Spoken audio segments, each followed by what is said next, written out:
আসসালামু আলাইকুম ফ্রেন্ডস।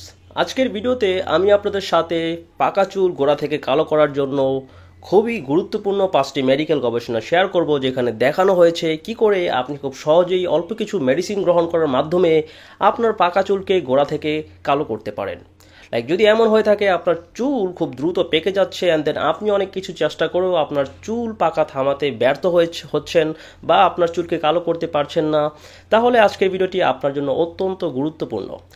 ইউটিউবে এই বিষয়ে অজস্র ভিডিও রয়েছে অ্যান্ড দেন বেশিরভাগ ভিডিও ভুল তথ্যে ভরা। So on discover health you get only evidence based medicine. আমরা এভিডেন্স বেসড মেডিসিন সাজেস্ট করি যেখানে গবেষণায় এর কার্যকারিতার প্রমাণ রয়েছে। সো আজকের ভিডিওতে চুল পাকা রোধ করার জন্য এবং পাকা চুল কালো করার জন্য আমি এমন বেশ কিছু মেডিসিন নিয়ে কথা বলবো। So let's get started. সর্বপ্রথম আমি আপনাদের সাথে 2020 সালের হার্ভার্ডের একটি রিসার্চ নিয়ে কথা বলতে চাই, যেখানে দেখা যায় যখন আপনি অতিরিক্ত অ্যাংজাইটির মধ্যে থাকেন, দুশ্চিন্তা কোনো কিছু একটা হয়ে যাবে এমন ভয় আপনার ভিতরে কাজ করে, বা আপনি সারাক্ষণ একটি আতঙ্কের মধ্যে থাকেন, এমন অবস্থায় আপনার ব্রেনের মধ্যে, বিশেষ করে আপনার হেয়ার ফলিকলসের মধ্যে একটি কেমিক্যাল রিলিজ হয় যেটাকে বলা হয় নরএপিনেফ্রিন। এই কেমিক্যালটি আপনার মেলানোসাইট নামক কোষগুলোকে ধ্বংস করে দেয়। মেলানোসাইট মূলত হচ্ছে বিশেষ কোষ যা আপনার চুলের কালো রং সৃষ্টি করে। যদি এই মেলানোসাইট কোষগুলো ধ্বংস হয়ে যায় তাহলে আপনার চুলের কালো রং সৃষ্টি করা সম্ভব হবে না।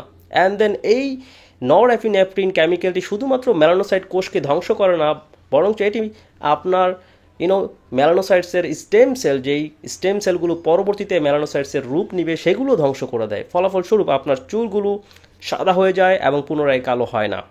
কিন্তু আশ্চর্যের বিষয় হচ্ছে হার্ভার্ডের এই রিসার্চ সম্পর্কে কোরআনের আয়াতে এসেছে। 1400 বছর আগেই কোরআনে বলা আছে, 73 নম্বর সূরার 17 নম্বর আয়াতে আল্লাহ পাক বলছেন, তাহলে তারা কি করে ভয় করবে যদি তারা অবিশ্বাস করে সেই দিনে যেই দিনটি শিশুদের চুলকে সাদা করে দিবে। এখানে ভয়, শিশু ও সাদা চুল এই তিনটা বিষয় খুবই গুরুত্বপূর্ণ, কারণ ভয় বা অ্যাংজাইটি ইভেন অল্প বয়সে আপনার চুলকে সাদা করে দিতে পারে। যেখানে কোরআনে একই কথা বলছে, যা হার্ভার্ডের রিসার্চে উঠে এসেছে, যে আপনি যদি ভয় করেন বা আপনার ভিতরে আতঙ্ক থাকে, স্ট্রেস থাকে, মানসিক দুশ্চিন্তাগ্রস্ত হন, তাহলে আপনার ব্রেইনে রিলিজ হবে নরএপিনেফ্রিন নামক কেমিক্যাল, যা আপনার হেয়ার ফলিকলসে থাকা মেলানোসাইট নামক কোষগুলোকে ধ্বংস করে দিবে। ফলাফলস্বরূপ সেই চুলগুলো সাদা হয়ে যাবে। সো আজকের ভিডিওতে আমি আপনাকে দেখাবো কি করে আপনি আপনার সাদা চুলকে কালো করতে পারেন, কারণ চুল পাকার আরও বেশ কিছু কারণ রয়েছে।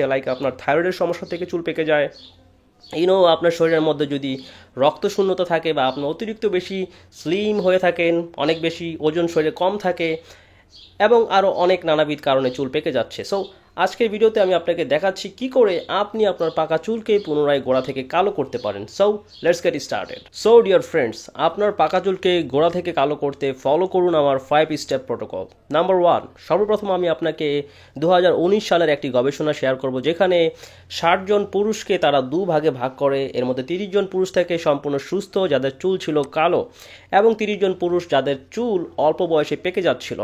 তাদের অনেক রকম পরীক্ষা নিরীক্ষা করে দেখা যায়, তাদের রক্ত পরীক্ষা করে দেখা যায়, যে সকল পুরুষদের চুল পেকে যাচ্ছে তাদের শরীরে সুস্থ পুরুষদের তুলনায় বেশ কিছু নিউট্রিয়েন্ট, পুষ্টির ঘাটতি রয়েছে। যেমন তারা দেখতে পায় তাদের শরীরে আয়রনের ঘাটতি রয়েছে। আয়রন খুবই গুরুত্বপূর্ণ। আমি আগেই বলেছি, রক্তশূন্যতা চুল পাকার সাথে সরাসরি সম্পৃক্ত। সো যদি আপনি দুর্বল হয়ে থাকেন, আপনার শরীরে রক্তের পরিমাণ কম থাকে, আয়রনের পরিমাণ কম থাকে, তাহলে আপনার চুল পেকে যাবে। অ্যান্ড দেন দ্বিতীয়ত তারা দেখতে পায় কপারের ঘাটতি। কপার খুবই গুরুত্বপূর্ণ, কারণ কপার আপনার চুলের কালো রং তৈরি করতে সাহায্য করে। এটা মেলানিন প্রোডাকশনের সাথে সরাসরি সম্পৃক্ত। সো কপারের ঘাটতি থেকে আপনার চুল পেকে যাবে। অ্যান্ড দেন ক্যালসিয়ামের ঘাটতি ছিল। যে সকল পুরুষদের চুল পেকে যাচ্ছিল তাদের শরীরে উল্লেখযোগ্যভাবে এই নিউট্রিয়েন্টগুলো ঘাটতিতে ছিল। Vitamin B12, folate, and then biotin, iron, copper, এইগুলো আপনাকে সাপ্লিমেন্ট করতে হবে যদি আপনি আপনার চুলকে গোড়া থেকে পুনরায় কালো করতে চান। যাদের চুল এসবের ঘাটতি থেকে পেকে গেছে বা সাদা হয়ে গেছে, হেয়ার গ্রেইং হচ্ছে, তারা যদি এই নিউট্রিয়েন্টসগুলো গ্রহণ করে তাহলে খুব দ্রুতই আপনার চুল আবার পুনরায় কালো হয়ে যাবে। সো আমি আপনাকে হাইলি রেকমেন্ড করব ভালো মানের সাপ্লিমেন্ট গ্রহণ করার জন্য। আমি নিচে প্রথম কমেন্টে সাপ্লিমেন্টের নাম উল্লেখ করে দিচ্ছি এবং খাওয়ার পরিমাণ কি করে আপনি তা গ্রহণ করতে পারেন ইত্যাদি বলে দিব। এবং দ্বিতীয়ত আমি আপনাকে রেকমেন্ড করব অ্যাস্টাক্সান্থিন সাপ্লিমেন্ট করার জন্য, কারণ এটি একটি ফ্যাট সলুবল অ্যান্টিঅক্সিডেন্ট যা আপনার ব্লাড ব্রেন ব্যারিয়ার ক্রস করে আপনার ব্রেনে যেতে পারে। অ্যান্ড দেন নরএফিনেফ্রিনের কারণে আপনার যেই মেলানোসাইট নামক কোষগুলো ক্ষতিগ্রস্ত হচ্ছে এগুলোকে ক্ষতির হাত থেকে অক্সিডেটিভ ড্যামেজ থেকে রক্ষা করবে। ফলাফলস্বরূপ আপনার চুল পাকা বন্ধ হবে। নাও এটি আপনার স্কিন হেলথের জন্য ইম্পর্ট্যান্ট, আপনার চুলের জন্য ইম্পর্ট্যান্ট। এছাড়াও এই অ্যান্টিঅক্সিডেন্টটি আপনার ওভারঅল দেহের জন্য অত্যন্ত বেনিফিশিয়াল। এটি ভিটামিন সি এর থেকে 6000 গুণ বেশি শক্তিশালী।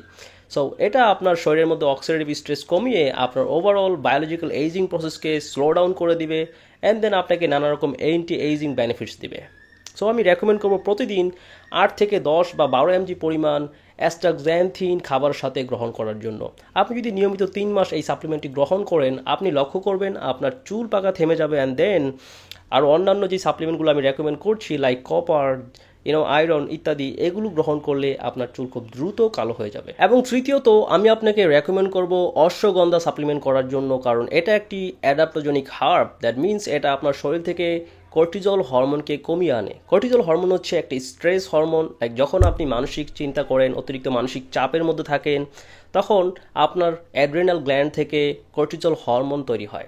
আর এটি মূলত আপনার ফাইট অ্যান্ড ফ্লাইট সিস্টেমকে ট্রিগার করে আপনার ব্রেনের মধ্যে নরএফিনেফ্রিন নামক কেমিক্যালকে বাড়িয়ে দেয়। সো যদি আপনি স্ট্রেসকে কমিয়ে রাখতে পারেন তাহলে আপনার চুল পাকার প্রক্রিয়া স্লো ডাউন হয়ে যাবে বা থেমে যাবে। সো এটা খুবই গুরুত্বপূর্ণ যদি আপনি হাই স্ট্রেসের মধ্যে থাকেন, অতিরিক্ত উচ্চ স্ট্রেসের মধ্যে জীবন পার করেন, তাহলে আপনার জন্য অশ্বগন্ধা হতে পারে একটি দারুণ সাপ্লিমেন্ট। এটি খুবই সস্তা, আপনি জাস্ট 500 টাকার অশ্বগন্ধা কিনলে প্রায় 3-4 মাস গ্রহণ করতে পারবেন।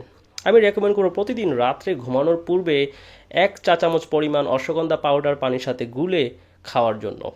এবং 4 নম্বরে আমি আপনাকে রেকমেন্ড করব রাতে ঘুম ঠিক রাখার জন্য, কারণ গবেষণায় দেখা যাচ্ছে যদি আপনি এক রাত না ঘুমান ঠিক মতো তাহলে পরবর্তী 24 ঘন্টা আপনার শরীরের মধ্যে কর্টিজল হরমোন এলিভেটেড থাকে। সো যদি আপনি কর্টিজল হরমোনকে কমিয়ে রাখতে চান আপনার চুল পাকা রোধ করার জন্য, তাহলে খুবই গুরুত্বপূর্ণ যে আপনি রাত্রে আপনার ঘুম ঠিক রাখুন। 7 থেকে 8 ঘন্টার গভীর সাউন্ড স্লিপ নিশ্চিত করতে হবে। এবং সর্বশেষে 5 নম্বরে আমি আপনাকে রেকমেন্ড করব ফজর নামাজের পর কোরআন রিসাইট করার জন্য। আপনি যদি উচ্চ স্বরে সুর করে অর্থ বুঝে কোরআন রিসাইট করতে পারেন তাহলে গবেষণায় দেখা যাচ্ছে এটা আপনার স্ট্রেস হরমোনকে কমিয়ে দেয় এবং আপনাকে মেন্টাল রিলিফ দেয়। So that would be an amazing exercise for your brain if you recite Quran after Fajr every day. So that's it. যদি আপনি আপনার পাকা চুলকে পুনরায় কালো করতে চান তাহলে এই সাজেশনগুলো আপনার জন্য অত্যন্ত হেল্পফুল হবে। আপনি আপনার কপারের পরিমাণকে শরীরের মধ্যে বাড়ানোর চেষ্টা করুন। কপারের ঘাটতি সরাসরি চুল পাকার সাথে সম্পৃক্ত। বাংলাদেশে যে সকল সাপ্লিমেন্ট রয়েছে এগুলোর মধ্যে কপার নেই বললেই চলে, আর যেগুলোতে আছে সেগুলোর মধ্যে তারা ভিটামিন সি যুক্ত করেছেন। ভিটামিন সি কপারের অ্যাবজর্পশনকে কমিয়ে দেয়। দ্যাট মিনস আপনি যদি ভিটামিন সি আর কপার একসাথে গ্রহণ করেন তাহলে আপনি কপার ডাইজেস্ট করতে পারবেন না। সো কপার ভালো মতো ডাইজেস্ট করার জন্য আপনাকে এটা ভিটামিন সি ছাড়া গ্রহণ করতে হবে। অথচ বাংলাদেশে যেই সাপ্লিমেন্টগুলো রয়েছে সেগুলো ভিটামিন সি আর কপার একসাথে তৈরি করেছে, যেটা একটা এটার ইফিসিয়েন্সি কমিয়ে দিচ্ছে। আমি রেকমেন্ড করবো আপনাকে তিল গ্রহণ করার জন্য, কারণ তিলের মধ্যে প্রচুর পরিমাণ কপার রয়েছে। মাত্র 1 চামচ তিলের মধ্যে আপনার জন্য যথেষ্ট পরিমাণ কপার রয়েছে। So that's it. যদি ভিডিওটি আপনার কাছে ভালো লেগে থাকে তাহলে একটি লাইক কমেন্ট করে আপনার বন্ধুদের সাথে শেয়ার করে দিন। ভিডিওটি দেখার জন্য অসংখ্য ধন্যবাদ। আল্লাহ হাফেজ।